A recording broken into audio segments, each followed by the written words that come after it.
Welcome back to another episode of Snakes in the Grass. Today I wanted to focus on a topic that's been in my head for a bit because I've been playing games like Red Dead Redemption 2 on stream. If you guys have checked that out, I do it basically almost daily, play for a few hours in the night. This is a topic that I'm really interested in. It's really been in my head for a while, and it's all getting sick of open world games as a whole, coming from mini games just becoming open world arbitrarily, or they don't really need an open world. Well, I want to go and have this discussion. Make sure to comment in the comment section below what your guys' thoughts before and after, maybe see what you guys think. Remember also to like and subscribe if you want to see more content like this. But let's get started.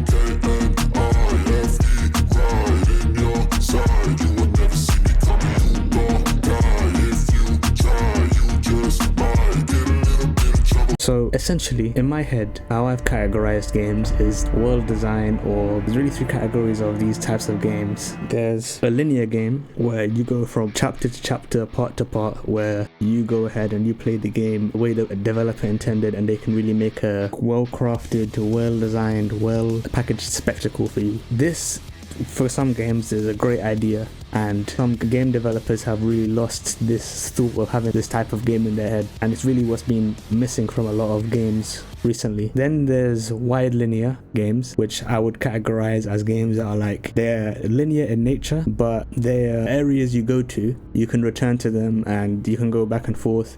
It's not just fully linear. Well, it's in the name, wide linear, so you can go other places. There might be side missions and stuff like that in this type of, but it wouldn't be as detailed as the third category, which we'll get to, which is the topic of this video, and that is open world, which essentially, and now you could break up open world as well into like, okay, it's more of a hub-based open world, or a fully open world game, or broken up into chapters or something like that. That's, you can go and definitely improve on these three and add more. Definitely, there's been a majority of games nowadays, especially in the AAA space, that have just been open world, that I feel like they don't need to be as open. We've seen many times in this generation and in the last generation, just making your game open world is not enough to actually make the game good. Making an open world game is much more difficult than just creating a map, treating it like a wide linear game, and then adding different points on the map that the player can go do as side content. It's very difficult to do good open world games, and particularly the type of open world where it's fully open like many of these games are. There was an interview with Obsidian where people asked, do you choose to go with a more open world with the outer worlds, or why are you choosing to go with a more hub-based approach in Avowed? And essentially they explained that making an open world and making an open world RPG is one of the most difficult tasks that you can actually do to do it well, because what happens is that you need to have reactivity in an RPG. It's an essential part of a true RPG. Better or worse, we have to wait and hear from the fans on that. Yeah, it's interesting. Go ahead. I'd be curious about that too. I'm always skeptical of this idea that seems to be going around in AAA development, that open world is kind of the standard, that if you're going to have a very big budget game, that it should be open world. I think it's very easy to get burnt out on open world games because they tend to be so sprawling, so massive, that every open world game you play tends to be kind of the same thing. Go here, collect that, see that landmark. Mm-hmm. I think there is a lot of value in having an open-ended game that is still structured around individual discrete levels. Reactivity, what I mean by that is, that could be stuff like choice and consequence. There are different choices and different quests lead to different outcomes. That kind of stuff. Also, reactivity could count as, what you can actually do to the world, like in terms of really making the world a world that you've really left your mark on as a player. But in general, the open world space has definitely suffered from bloat, and I feel like that the developers feel like they have to make games open world to make them better or justify some sort of budget, because the budgets have also been ballooning, and there's a very distinct correlation for this. Open world games typically are longer than the linear games that we were talking about at first. Longer game, longer time to make the game, need to pay devs more time. Time is a multiplier, and that then leads to ballooning budgets. And then ballooning budgets is a huge problem in the industry, because now a studio could make their first game, it doesn't do as well as the best games out there, then the studio closes, and then no potential for a sequel, no potential for anything. And because that game for some reason cost 100 million on their first try, and then they've completely failed as a studio, and then they just shut down, or massive layoffs. So I think we are starting to see a return to smaller games in terms of more linear games come out. What I mean by that is, even if it's a linear game, it doesn't have to be a short game that's not replayable or anything like that. Shorter games could be great for replayability. They could have other aspects to them to then make you want to replay their missions or have some sort of loop to them, but beyond you just beating the campaign. Now, we've talked on the topic of bad open worlds. Now, it might seem kind of bleak for open world games. Now I want to talk about some open worlds that really defy this. Obviously, we were talking about Red Dead Redemption 2 because that's a game I've been playing on stream. Check out the highlights and my blind reaction in the stream highlights playlist listed above, and also come out and check the streams every day, hopefully, unless something comes out. Red Dead Redemption 2 game only came out 6 years ago, really, which 6 years might seem like a long time, but that game has a certain way of captivating and really enthralling you in its world. For me personally, if a game really makes me feel like riding around on the horse on foot, really makes it a better experience than using the fast travel system. I have about 20 hours Red Dead Redemption 2, and I've not really found it in my best interest to go ahead and fast travel everywhere using the train system. I just like going around and walking, seeing what I can find, seeing what nice small random encounters can be found. That is a key aspect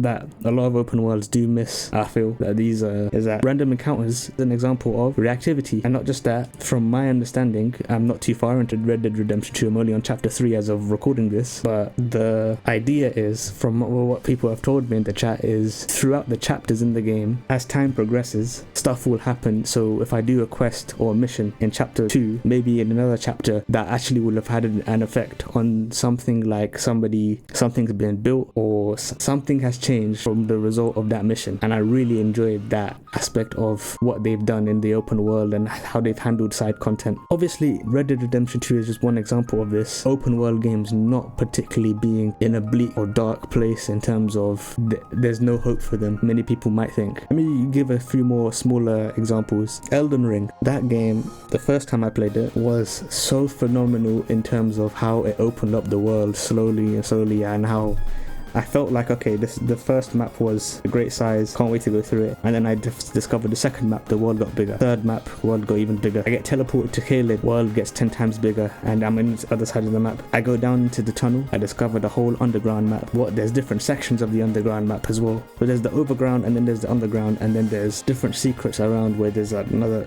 you can use teleports to go to different places. And then there's the different content, like finding the different caves. Now, the caves, you could make an example if they're actually good content or not, but I think this also points to another issue, that map markers, having stuff pre-marked on your map, really ruins exploration. Now, I mean, knowing that something is out there or knowing something is done in a specific way really stifles your imagination of what you can find. Now, when it came to the caves in Elden Ring and, you know, the catacombs and the mines, you could really make the argument that, okay, after the first few, you know what to expect. You know, okay, it's gonna be this boss or like a giant statue, like a giant cat statue, or this type of enemy. But definitely there is some secrets and stuff that you can go out and find, and it was not just completely not worth doing them. Now, another game I want to talk about, a game that came out earlier this year that I felt did open world pretty good, but I haven't fully completed it, so that's something I have to do later on, but correct me if I'm wrong. I felt that Dragon's Dogma 2 had a pretty decent open world from what I've played. This is just from what I played. I could be completely wrong. It could fall off or completely get worse, could be entirely boring later on, or could be much more of a tedious. There's different aspects around that game that, you know, the whole idea of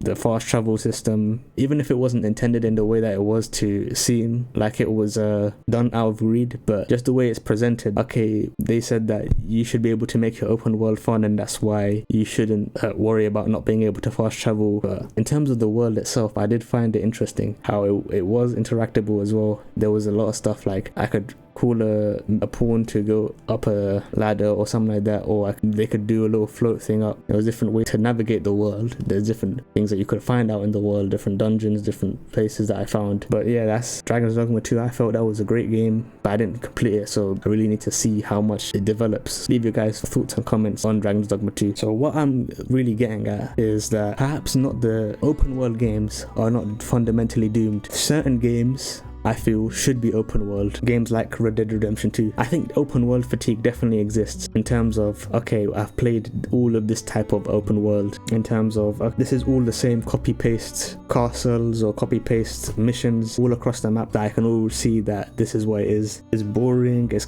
fetch quests, it's very, very fatiguing for me to go through this game, especially if it's a required thing to do these fetch quests. I can 100% see how that could fatigue a lot of people in terms of, okay, do I like open world as a type of game, or is it something that it just isn't for me anymore? I think games like that, games that feel bloated because of an open world, shouldn't have an open world. I think they should just be a linear experience, and if there's a little, at most, wide linear where, you know, there could be some side missions, but a nice compact 20-hour experience is better than a bloated, boring 100-hour experience. And in some cases, even a 7-hour, 12-hour, stuff like that back in the Xbox 360 generation. Some of those games in the Xbox 360 generation that were like the linear games that were 12 hours at max, those were some of the best games for me during that generation. Games with a campaign that wasn't overdoing themselves or punching above their weight so much that they're trying to become so bloated and boring. But yeah, I think in general, I think this was a good discussion to have for Snakes in the Grass. Let me know what you guys think about open worlds. Do you think they are doomed to fail? Do you think in the future we could have sort of a return to linear games, or a return to wide linear games, and particularly linear games, to replace open worlds again, and really get these games that don't belong in the open world category and get them back to that wide linear and linear category, to then for them to be a more compact, focused experience that you can actually enjoy and not have to go through millions of fetch quests for them to justify their budget. Get these games coming out 2 years, 3 years instead of coming out every 5 to 7 years. Maybe then people wouldn't be losing their jobs every quarter. But yeah, maybe think that there's a lot of open worlds that, you know, there's,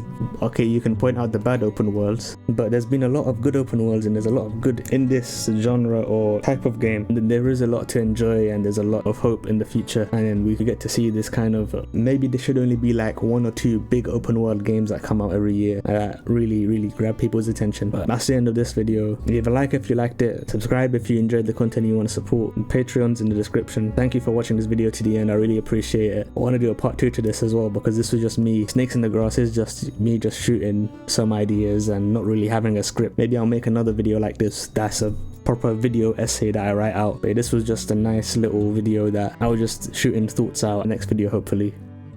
Until next time.